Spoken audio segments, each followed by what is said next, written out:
Catastrophic injuries generally come in a few categories. 1, brain injuries.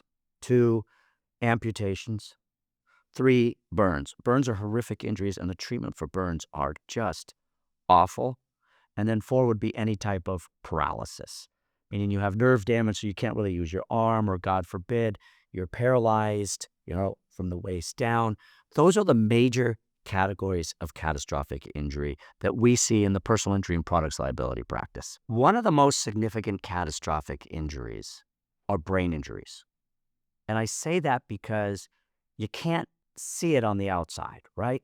If you're in an accident and you end up losing your arm, the trier of fact can see it. If you have burns, the trier of fact can see the skin grafts.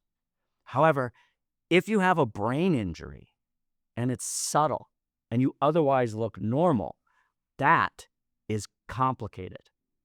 And it requires a neurologist, a neuropsychologist, a neuropsychiatrist, a physiatrist.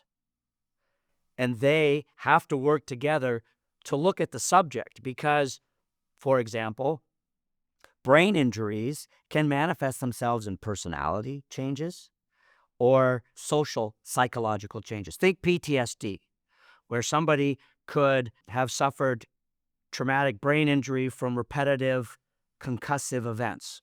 Soldiers have this.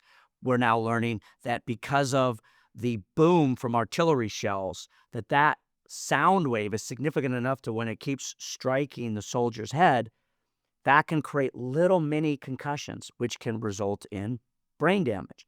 And so if you think of PTSD, where there's triggers, where people will have physiological responses, they will begin to sweat if triggered.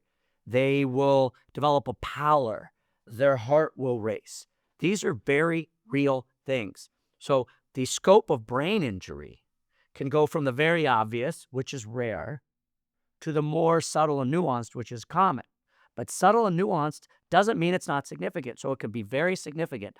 And the lawyer and the law firm that appreciates these subtleties and knows what experts to utilize to educate him or herself and then educate the jury, that's where the success lies when dealing with brain injury cases.